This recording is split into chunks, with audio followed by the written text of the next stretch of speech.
Hey guys, how are you going? This is Leïla-Sarra from Ciara Studio. So, you want to paint Nenya Galadriel's ring? You're in luck, because in this video I am going to walk you through the process of painting it in watercolor. And for those who wonder, it's one of the 3 rings of power forged by Celebrimbor. And this tutorial is part of a video series on the rings from Lord of the Rings, where I show you how easy it is to draw and paint your own rings of power as a beginner. So let's get right into it.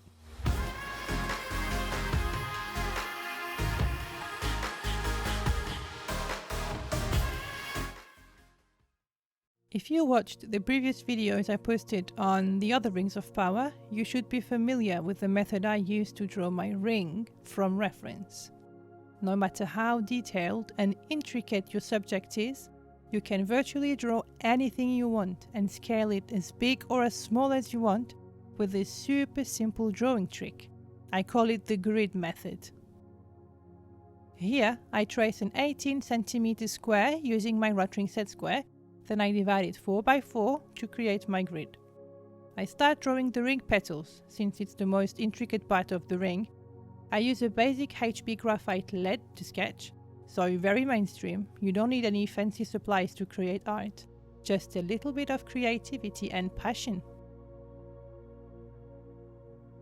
Nenya, also known as the Ring of Water and the Ring of Adamant, is one of the 3 rings of power, crafted by Celebrimbor in Eregion in the 1500s of the Second Age, for the Elven kings in Middle-earth. For this tutorial, I went with the ring as it has been designed for the Peter Jackson movies. We see Galadriel wearing it in the prologue of the Fellowship of the Ring, and a bit later, when she shows it to Frodo after the Fellowship arrives in Lothlorien. So Nenya, the Ring of Galadriel, as described in the Silmarillion, in the chapter of the Rings of Power and the Third Age, was made of mithril and set with a transparent stone. It's rather safe to assume that the adamant gem could actually be a diamond. And as for the mithril, Tolkien describes it as a precious metal, much more valuable than gold, with a silvery color, stronger yet much lighter than steel. The dwarves were mining it in the depth of Khazad-dûm, up until the point where they woke up the Balrog. So, ironically, mithril was the dwarves' most loved and treasured natural resource, and the cause of their doom at the same time. At this stage, I'm done sketching the ring, and I use a kneadable art eraser to lift some of the graphite from my watercolor paper to avoid scratching it. I'm not sure if kneadable is a word in English, but I'm sure you get the point here. This eraser feels like Play-Doh, so basically you just flatten it and gently press with it on your paper to lift the graphite you want to remove. You don't want to scratch your watercolor paper, but it doesn't look pretty, and most importantly because it would disturb the paper grain.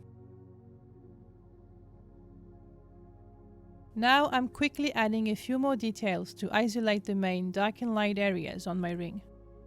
I use a blank piece of paper to put on top of my sketch, so when I draw, I don't accidentally smudge my tracing.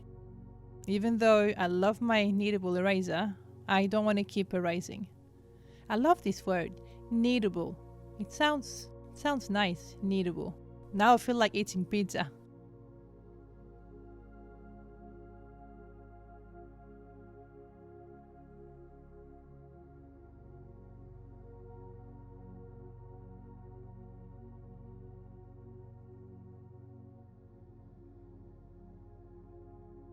Now onto the painting process. I know it can be scary to stare at a blank sketch to paint, and that's totally okay. Once you understand that you have to follow the lights and layer up your paint to build up those dark areas, you'll be alright, even if it takes you several attempts. Just remember that practice makes progress, guys. Keep practicing until you get it, until you discover your painting style. The trick with painting metal surfaces is to understand where the light is coming from and how it hits your subject. So have a good look at your image reference. Study where the light is coming from and how it is being reflected on the different parts of the ring. It doesn't have to be complicated. You can pick one light source direction and stick to it through the entire painting process. But I also encourage you to experiment. Since the metal is reflecting the light in different directions on the ring, use the light source trick, but be flexible with it. Like, don't be afraid to add a paint-loaded stroke into a highlight areas from time to time. That's how you'll create interesting details and high contrast. And now is a good time to experiment with how to render the light, since the mithril Galadriel's ring is made of is of silver color. So your color palette is pretty much limited to one color. You don't have to worry about other hues, color mixing, color theory, and how to blend them together and such. So go ahead, play around and keep practicing. And also remember to use negative space to your own advantage for a crisper and more realistic look. I went through this trick in the video tutorial where I painted the One Ring on Sauron's finger.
Nenya was also known as the Ring of Water and the White Ring. Celebrimbor, the second great craftsman after his grandfather Fëanor, forged it along with the other two elven rings of power, Narya, the Ring of Fire, and Vilya, the Ring of Air, in the 1500s of the Second Age. He did so after he discovered that Sauron the Deceiver secretly forged a master ring, the One Ring, back in Mordor to control and rule all the other rings made by his fellow smiths in Eregion, which were offered as gifts to the Seven Dwarfs Masters, the 9 mortal kings of men, and a few other lesser rings we don't know much about. The 3 rings of power for the elves in Middle-earth were magical rings and were made to counteract the corruptive, enslaving and destroying rings made under Sauron's influence, then disguised as Anatar, aka the Lord of Gifts, and their main magical abilities are to preserve, to make, to resist the decay of time, and to heal. Unlike the One Ring, the rings themselves were invisible, and not their bearers. Frodo could see Nenya on Galadriel's finger in Lorien after the Fellowship escaped from the mines of Moria, because he was a ring bearer himself. Sauron never knew where the 3 elven rings were, since they've been concealed from him. That was Galadriel's advice to Celebrimbor when he came to her for advice after forging them. With her wisdom, she advised him not to destroy them, but to hide them away from the Dark Lord and far from Eregion. And that's how Celebrimbor gifted Nenya to the Lady of the Galadrim, aka Galadriel, after Sauron and his forces sacked Eregion. She kept the ring ever since and used it to preserve and protect the woods of Lothlorien from evil. In return, the ring could have made her longing for the western shores and her birthplace of Valinor, and like she said herself, to be a ring bearer is to be alone. After the War of the Ring, once Frodo and Sam managed to destroy the One Ring, all the other rings lost their power. Galadriel then was allowed to sail back to Valinor, and she went back with all the other ring bearers. With Gandalf, who was the bearer of Narya, Ring of Fire, Elrond, the bearer of Velia, Ring of Air, and Bilbo and Frodo Baggins too went west, never to return to Middle-earth, since they were both ring bearers at some point.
Next week's video will be on Velia, the next Ring of Power in our video series on that topic, so make sure you check it out. And as always, thank you guys for watching. I hope you found this video helpful, and subscribe to the channel as there's heaps of Lord of the Rings content coming up your way. I'll see you guys in the next one, and until then, dare to create and enjoy the process. Bye guys!